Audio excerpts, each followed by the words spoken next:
नमस्कार दोस्तों, आज हम हिंदी के अंदर संज्ञा के बारे में अध्ययन करेंगे। संज्ञा का शाब्दिक अर्थ होता है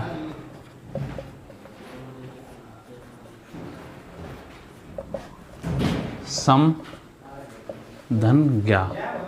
सम का अर्थ होता है सम्यक यानी कि सही, ज्ञा का अर्थ होता है ज्ञान, अर्थात वह शब्द जो हमें सही ज्ञान कराते हों वह संज्ञा है। अब हम इसकी परिभाषा देखते हैं।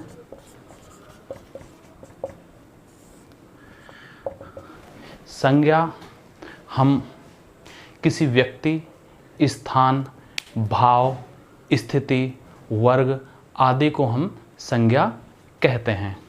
संज्ञा वह प्रत्येक वस्तु है जिसका नाम रख दिया गया है, वह प्रत्येक वस्तु संज्ञा कहलाती है जिसका नाम रख दिया गया है, यानी जिसका नाम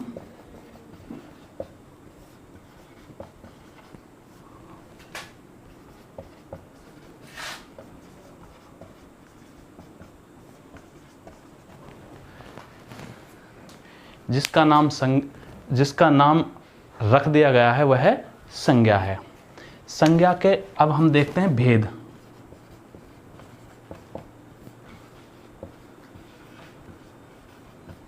संज्ञा के प्रमुखतः 3 भेद बताए गए हैं, परंतु प्रमुखतः 3 हैं परंतु सामान्यतः 5 भेद हैं। प्रमुखतः कौन कौन से भेद हैं? पहला व्यक्तिवाचक। पहला भेद है व्यक्तिवाचक संज्ञा। दूसरा भेद है जातिवाचक संज्ञा।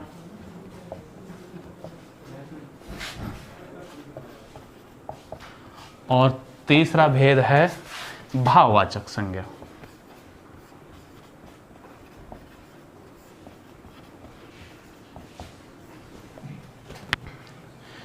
अब जातिवाचक संज्ञा के अंदर ही 2 प्रकार की संज्ञा और बताई गई हैं कुछ विद्वानों ने, जिनका नाम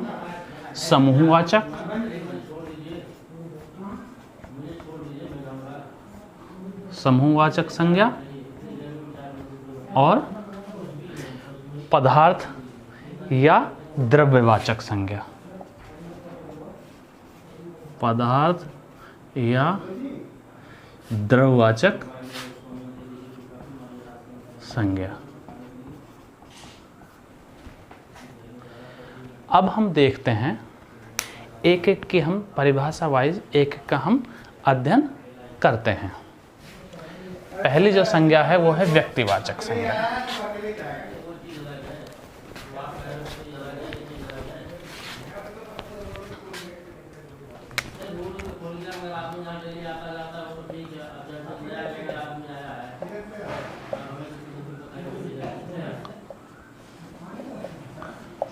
व्यक्तिवाचक संज्ञा जो शब्द किसी विशेष व्यक्ति, विशेष वस्तु, विशेष पुस्तक, विशेष स्थान का बोध कराते हैं उन्हें हम व्यक्तिवाचक संज्ञा कहते हैं। जैसे जो शब्द विशेष नाम, स्थान,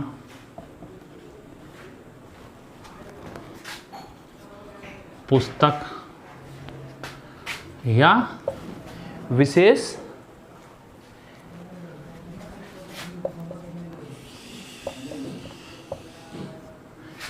जो संसार में एक ही है,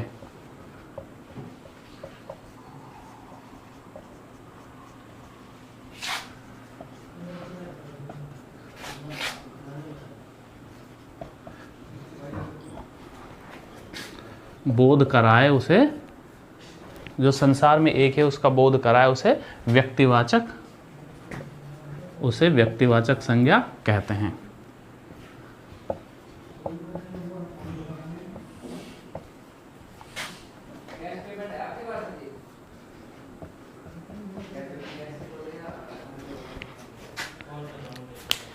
पैर व्यक्तिवाचक संज्ञा कौन सी है? जो शब्द विशेष नाम, स्थान, पुस्तक या विशेष जो संसार में एक ही है उसका बोध कराए उसे हम व्यक्तिवाचक संज्ञा कहते हैं।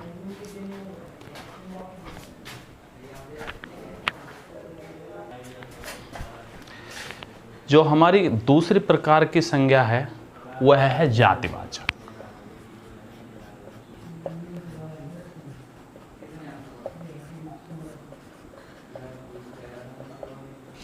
जातिवाचक संज्ञा, जातिवाचक संज्ञा उसे कहते हैं जो किसी पूरी की पूरी वर्ग या जाति समुदाय का बोध कराए। किसी वर्ग, वे शब्द जो किसी वर्ग, जाति, समुदाय का बोध कराए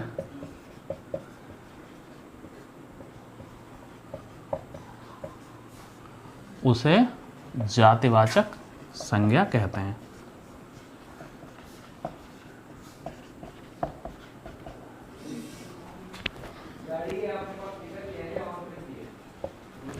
अर्थात ऐसे शब्द जो किसी वर्ग का, जाति का, समुदाय का, किसी समूह का बोध कराए उसे हम जातिवाचक संज्ञा कहते हैं। जैसे पुस्तक, नगर, लड़का, पर्वत।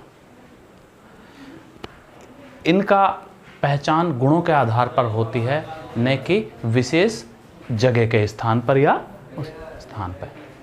गुणों के आधार पर इनका वर्गीकरण हो सकता है, जिसका वर्गीकरण किया जा सके। अब हम जातिवाचक के अंतर्गत ही दो प्रकार की संज्ञाएं और हैं, जो कि जातिवाचक कुछ विद्वानों ने उनको अलग कर रखा है और कुछ विद्वानों ने जातिवाचक संज्ञा के ही दो रूप बता रखे हैं। पहला है द्रव्यवाचक,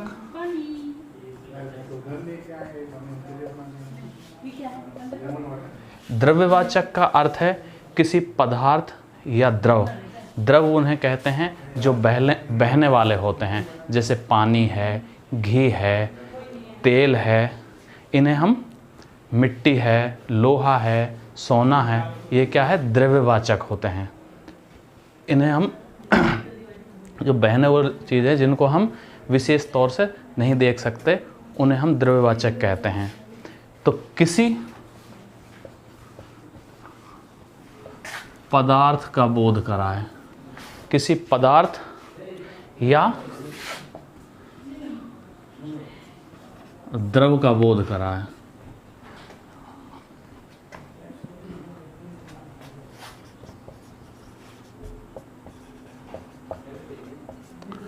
उन्हें हम द्रव्यवाचक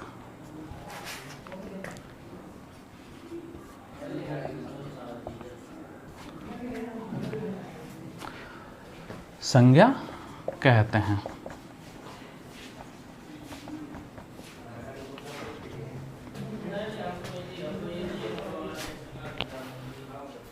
अब हम देखते हैं समूहवाचक संज्ञा।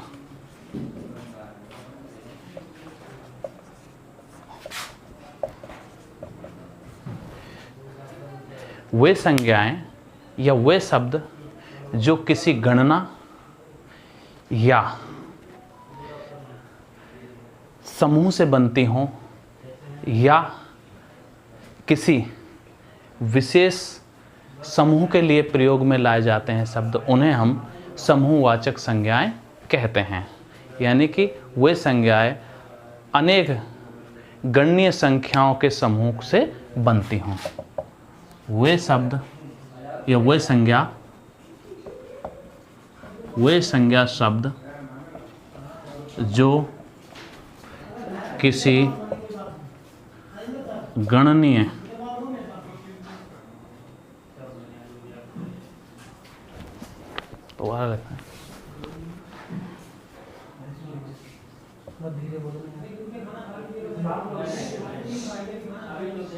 किसी गणनीय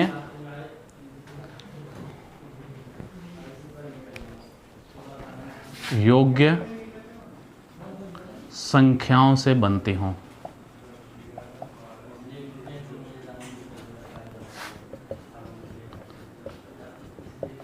उन्हें हम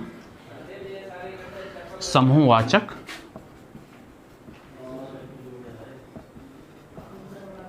संज्ञा कहते हैं।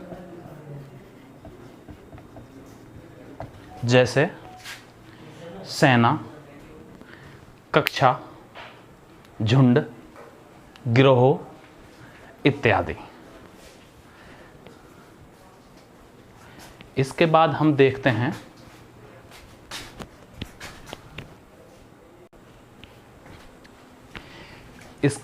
देखते हैं व्यक्तिवाचक संज्ञा का जातिवाचक संज्ञा में प्रयोग। कई बार क्या है, व्यक्तिवाचक संज्ञा का प्रयोग जातिवाचक संज्ञा के रूप में हो जाता है। जैसे आपने देखा होगा, बहुत से लोग कह देते हैं इन रावणों से बचो। तो यहाँ रावण व्यक्तिवाचक संज्ञा है, परंतु रावणों से बचो यहाँ इसका मतलब अधर्मी पापियों से है। वो बहुत सारे एक समूहवाचक हो गए, वो एक जातिवाचक हो गए। जैसे नेताजी के बलिदान से अनेक नेताजी उत्पन्न हो गए। यानी कि नेताजी के कौन थे? सुभाष चंद्र बोस थे, परंतु उनको क्या है, बहुत सारे नेताजी हो गए। यानी कि वो समूहवाचक या जातिवाचक के हो गए। जैसे वहाँ तो सब हरिश्चंद्र रहते हैं, इसका मतलब है वहाँ सब ईमानदार रहते हैं। तो एक व्यक्तिवाचक हरिश्चंद्र है, हरिश्चंद्र जो व्यक्ति है उसका स्थान किसने ले लिया? एक जाति विशेष ने ले लिया, एक जातिवाचक ने ले लिया, उस एक समूह ने ले लिया। तो इस प्रकार से हम देखते हैं कि व्यक्तिवाचक संज्ञा का प्रयोग जातिवाचक के रूप में कई बार हो जाता है।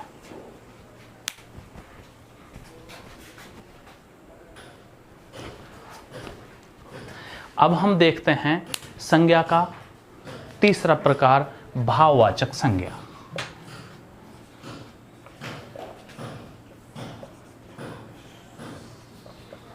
भाववाचक संज्ञा यानी कि जो व्यक्ति के अंदर मनोभाव होते हैं, जो व्यक्ति के अंदर मनोविकार होते हैं, जिन्हें वह बोल करके प्रस्तुत नहीं कर सकता, जिन्हें वो भावों के विचारों के माध्यम से, भावों के माध्यम से प्रकट करता है, उन्हें हम भाववाचक बोलते हैं। यानी कि जिन शब्दों से व्यक्ति के व्यापार, भाव, पदार्थों के गुणधर्म, अवस्था, स्वभाव, अवधारणा, विचार का पता चलता है, उन्हें हम भाववाचक संज्ञा कहते हैं। जैसे बुढ़ापा, कोमलता, बचपन, शत्रुता, मित्रता इत्यादि। जैसे जिन संज्ञा शब्दों से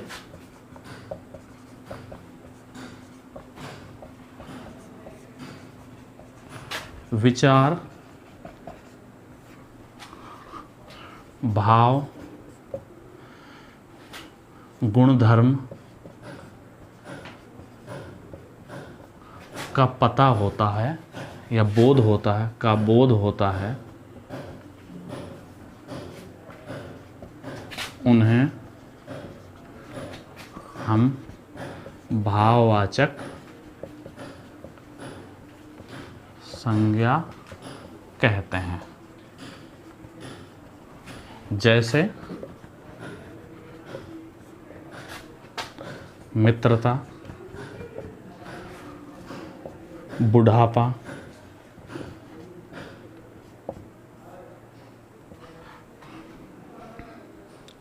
कोमलता, ईर्ष्या, घृणा, प्रेम, हंसी इत्यादि। इत्यादि शब्द जो हमारे मनोभाव के अंदर रहते हैं उन्हें हम क्या कहते हैं? भाववाचक संज्ञा के रूप। भाववाचक संज्ञा के भी 5 प्रकार या भेद हैं। भाववाचक संज्ञा के 5 प्रकार से भाववाचक संज्ञा बनाई जाती हैं। इससे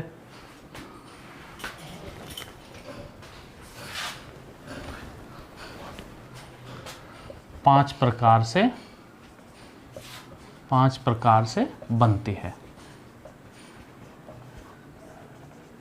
भाववाचक संज्ञा 5 प्रकार से बनती है।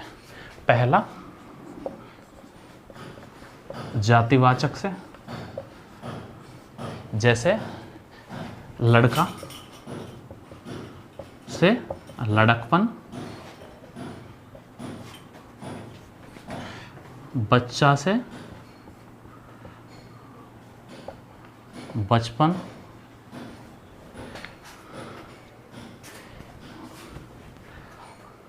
आदमी से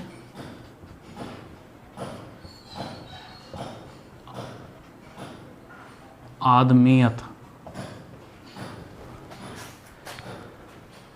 चिकित्सक से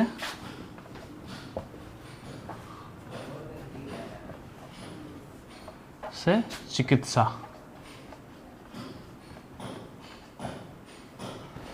आदि। ऐसे बहुत सारे शब्द हैं जिन्हें अब वीडियो के माध्यम से बताना संभव नहीं है। दूसरा है सर्वनाम से, यानी कि सर्वनाम से तदित प्रत्यय लगा करके। सर्वनाम में तदित प्रत्यय लगा करके भाववाचक संज्ञा बनाई जाती है। जैसे निज से निजत्व,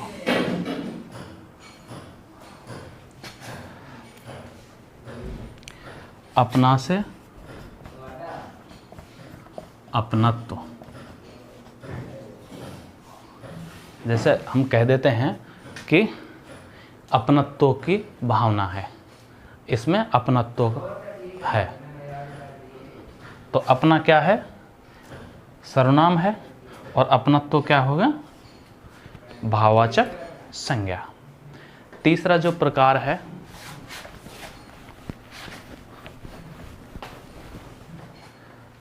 विशेषण से।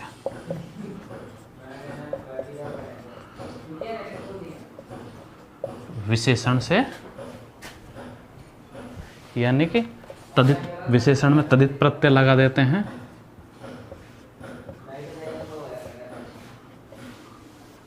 तदित प्रत्यय लगाकर, जैसे विशेषण से, जैसे बूढ़ा से बुढ़ापा, बूढ़ा से बुढ़ापा। बूढ़ा क्या है? विशेषण, और बुढ़ापा क्या है? आपका भाववाचक संज्ञा। इसी प्रकार मीठा से मिठास, इसी प्रकार चतुर से चतुरता, इसी प्रकार कमाना से, इसी प्रकार गरीबी से गरीब से गरीबी इत्यादि। इत्यादि शब्द हैं जो हमें भाववाचक संज्ञा के रूप में देखे जा सकते हैं। इसके बाद है हमारा चौथा, क्रिया से संज्ञा बनाना।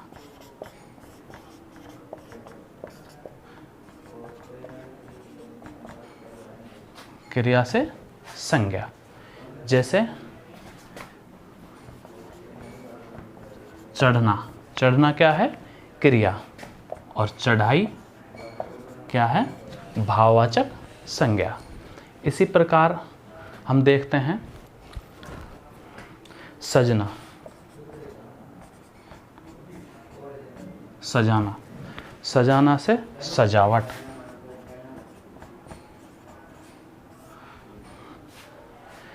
हम देखते हैं जीतना, जीतना, जीतना क्या है? क्रिया, जीतना, जीतना क्या है? क्रिया, और जीतना से क्या बन जाएगा? जीत, यानी जीत क्या है? भाववाचक संज्ञा। फिर इसके बाद हमारा जो पांचवा प्रकार है, ये पांच भी किस तरीके से बना सकते हैं वो देखते हैं अव्यय से। अव्यय किन्हें कहते हैं? अव्यय उन्हें कहते हैं जिन पर लिंग, वचन, काल, क्रिया आदि का प्रभाव नहीं पड़ता है, उन्हें हम अव्यय कहते हैं। तो अव्यय से हम कैसे बताते? जैसे अव्यय है निकट, इस पर लिंग, वचन, काल, क्रिया का प्रभाव नहीं पड़ता है, परंतु अव्यय निकट है, इससे भाववाचक संज्ञा बन सकती है। जैसे निकटता। इसी प्रकार नीचे क्या है? अव्यय है, तो इससे नीचे से नीचता। इसी प्रकार ऊपर, ऊपर से क्या बन सकता है? ऊपरी। इत्यादि ऐसे शब्द हैं जो अव्यय होते हुए भी उन पर भाववाचक संज्ञा बनाई जा सकती है। तो अभी आज हमने संज्ञा के बारे में पढ़ा। अब हम नेक्स्ट वीडियो में एक नया टॉपिक लेके आएंगे, जिसके लिए आप हमारी वीडियो को share, like, comment and subscribe करना ना भूलें।